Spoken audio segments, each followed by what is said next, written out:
बढ़िया बातें कि खाद पे हम सब्सिडी बढ़ा रहे हैं। पहले 50 किलो को 45 किलो, फिर 45 किलो को 40 किलो, और मुझे लगता है कि एक तीसरा कार्यकाल पूरे होते होते केवल 10 ही किलो बचेगा खाद के कट्टे में, इससे ज़्यादा नहीं बचेगा। हजारों किसान यहीं दिल्ली की सीमा पर मारे जाते हैं और आप सोचते हो कि आपकी बात को कोई समझेगा नहीं। मैं आज सवाल पूछता हूं अपने नौजवानों की ओर से, बताएं भारतीय जनता पार्टी के लोग और सरकार में बैठे लोग, 10 साल आपने राज कर लिया है, आखिर 20 करोड़ नौजवानों को रोजगार कहां है? क्योंकि देश में आज कोई वर्ग नहीं बचा है। कुछ चुनिंदा उद्योगपतियों के बारे में बात नहीं करूंगा, लेकिन देश के 140 करोड़ लोगों में से कम 95% लोग ऐसे हैं जो आज पूरी तरह से बर्बाद है। एनडीए की ये सरकार 11वां बजट पेश कर रही है, लेकिन इस 11वें बजट के बावजूद अगर मैं देखता हूं तो समाज की जो गरीबों के लिए सबसे ज़्यादा ज़रूरी चीज़ें हैं, स्वास्थ्य का है तो स्वास्थ्य 2023 और 24 में बजट घटा दिया है। किसानों का बजट जहां यूपीए के सरकार के समय 2014 तक 5.5 था, वहीं 24 आते आते ये 3.15 रह गया है। शिक्षा का बजट जहां 2013 में 4.77 था, आज 23-24 आते आते ये 2.5% रह गया है। इसी तरह से जितनी भी ज़रूरी चीज़ें हैं, सभापति महोदय, मुझे कहने में कोई संकोच नहीं, ये जो बीजेपी की एनडीए की सरकार है, ये सरकार पूरी तरह से गरीब विरोधी, किसान विरोधी, नौजवान विरोधी, बुनकर विरोधी, छात्र विरोधी, दलित विरोधी, पिछड़ा विरोधी, मजदूर विरोधी, जितनी भी अगर उपाधियां दी जाएंगी सभापति महोदय वो कम हैं। और मैं कोई राजनीतिक भाषण नहीं दे रहा हूं, मैं उदाहरण सहित आपको जब नंबर आए तो बोल देना, और हमें पता है आपका नंबर भी नहीं आएगा आपकी पार्टी में, ये भी पता है हमें। सभापति महोदय, श्रद्धेय नेताजी ने हमेशा कहा है कि चुनाव में या जनता के बीच किया हुआ वादा अगर आप पूरा नहीं करते हैं तो वो भी एक सबसे बड़ा भ्रष्टाचार है, और उस भ्रष्टाचार में अगर किसी ने वर्ल्ड रिकॉर्ड बनाया है तो बीजेपी की और एनडीए की सरकार ने बनाया है। सभापति महोदय, 2014 के चुनाव के समय प्रधानमंत्री जी ने वादे किए कि 2 करोड़ रोजगार हर साल मिलेंगे।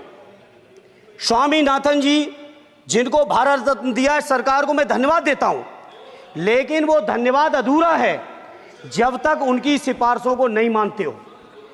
2007-8 से लगातार मांग चल रही है देश में कि स्वामीनाथन जी की जो सिफारिश है किसानों को 1.5 गुना समर्थन मूल्य देने का, एमएसपी की गारंटी देने का, कानूनी हक और अधिकार देने का, उस गारंटी को आज तक नहीं माना, आज तक नहीं माना, आज तक नहीं माना। स्वामीनाथन जी को आज तक नहीं माना। अध्यक्ष जी, डिस्टर्ब ना करिए। सभापति महोदय, मेरा टाइम इसमें काउंट नहीं होगा। आप इधर, अरे यार, बेईमानी से जीता है तो ज्यादा ना बोलो, मालूम है कितने बड़े तीरंदाज हो। इधर बेईमान हो, बेईमान हो, बेईमान हो, बेईमान हो, बेईमान हो। चलो, स्वामीनाथन जी की आपने नहीं मानी, एमएसपी आपने लागू नहीं की। कितनी बढ़िया बातें कि खाद पे हम सब्सिडी बढ़ा रहे हैं। पहले 50 किलो को 45 किलो, फिर 45 किलो को 40 किलो, और मुझे लगता है कि एक तीसरा कार्यकाल पूरे होते होते केवल 10 ही किलो बचेगा खाद के कट्टे में, इससे ज़्यादा नहीं बचेगा।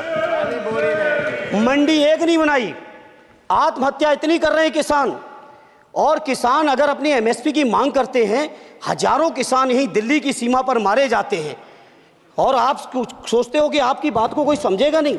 सभापति महोदय, नौजवानों को कितना गुमराह किया गया। नौजवानों से कह दिया गया हर साल 2 करोड़ रोजगार। मैं आज सवाल पूछता हूं अपने नौजवानों की ओर से, बताएं भारतीय जनता पार्टी के लोग और सरकार में बैठे लोग, 10 साल आपने राज कर लिया है, आखिर 20 करोड़ नौजवानों को रोजगार कहां है?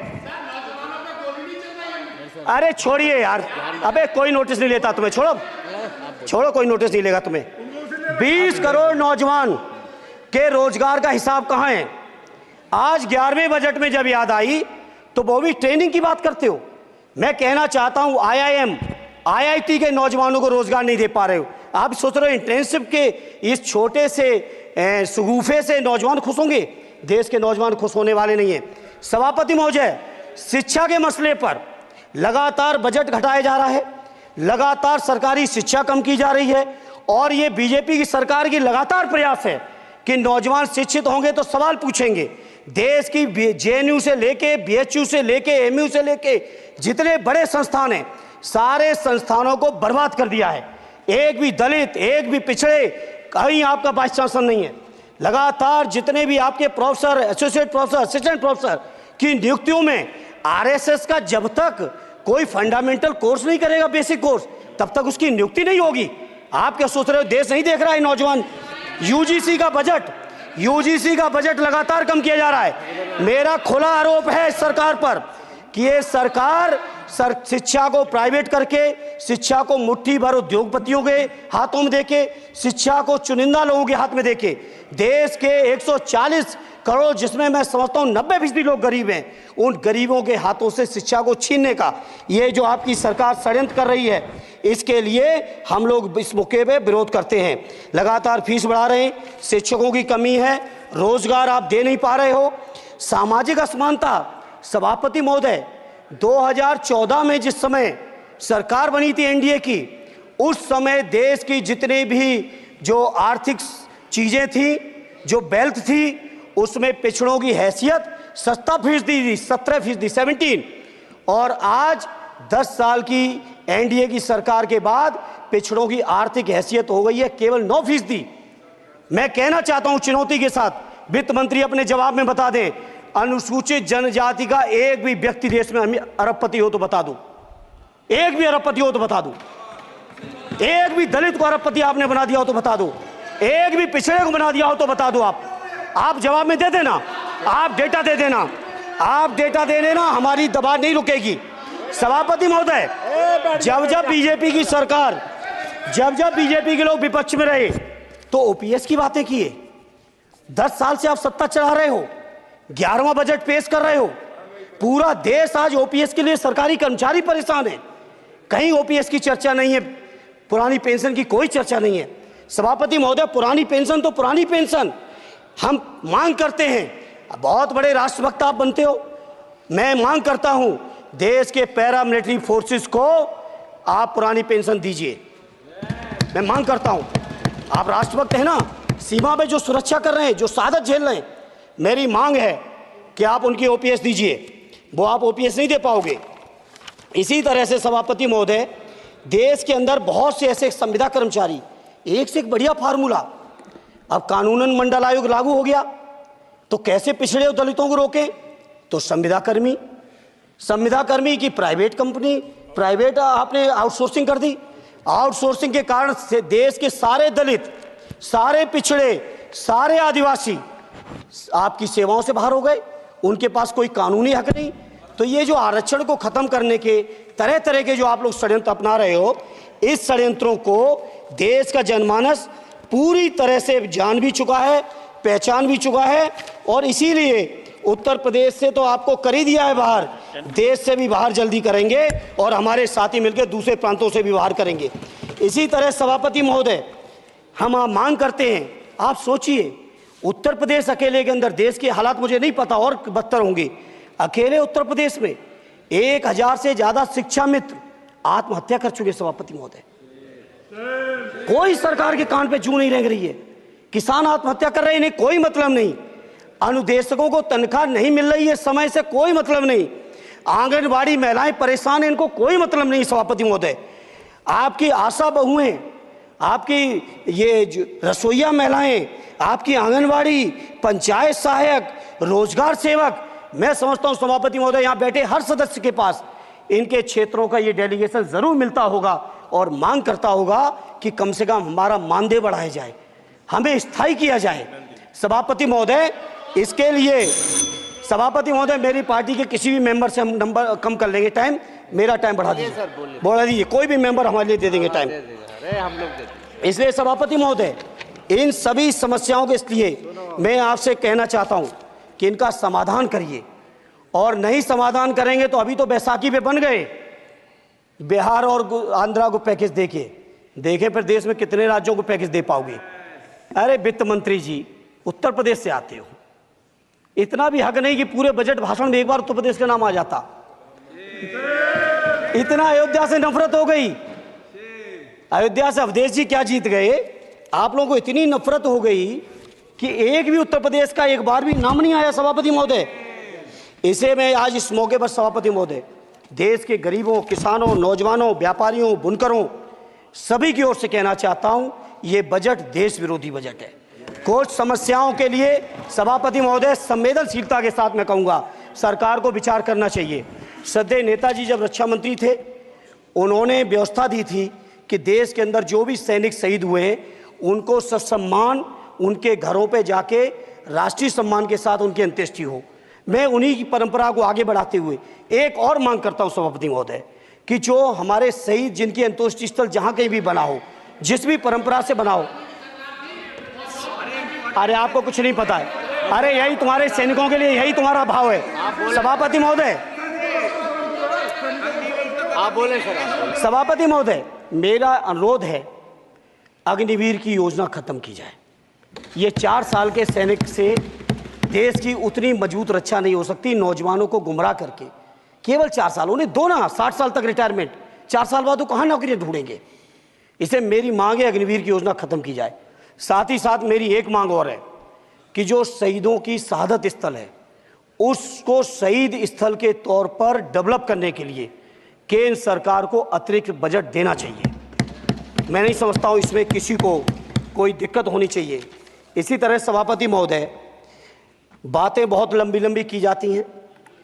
थोड़ा सा मैं अपने क्षेत्र के बारे में कहूँगा। आदरणीय हमारे नेता माननीय राममूर्ति वर्मा जी ने भी कहा है, माननीय लालजी वर्मा जी ने भी, जो बाढ़ की समस्या है, जो समस्या बिहार में है नेपाल से पानी छोड़ने की, वही समस्या उत्तर प्रदेश की भी है। और विशेषकर पूर्वी उत्तर प्रदेश में अगर आप चलिए तो खीरी से शुरू करेंगे, पीलीभीत खीरी से लेके पूरा आप चले जाइए और एकदम कुशीनगर बॉर्डर तक, बिहार बॉर्डर तक पूरी की पूरी समस्या है।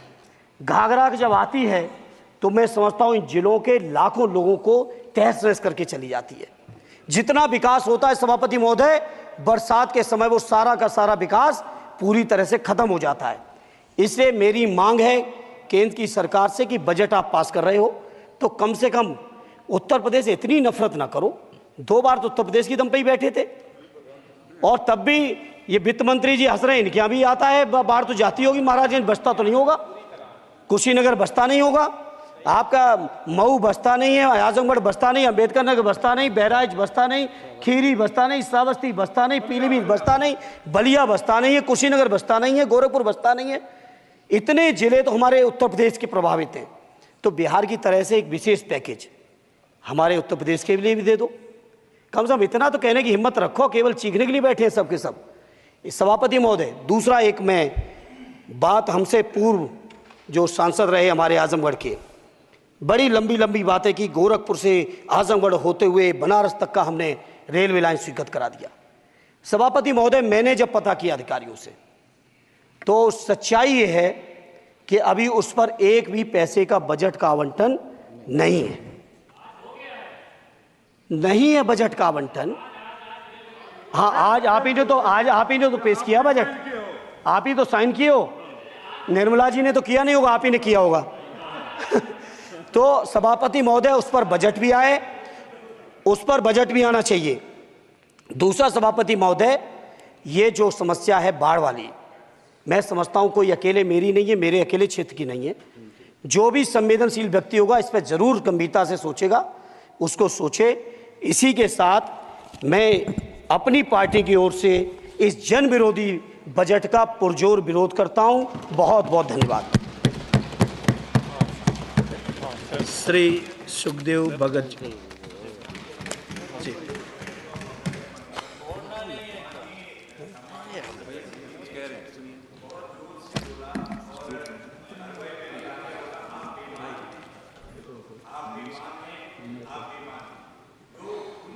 असंसदीय है मान्यवर, मेरा निवेदन रहेगा, वैसे तो भाषा शैली हमें सभी को ठीक करनी चाहिए, लेकिन ये अगर कहीं ये शब्द आ गया हो, अगर कहीं ये शब्द कार्रवाई में आ गया हो तो मान्यवर निवेदन है उसे हटा दिया जाना चाहिए। देख लें।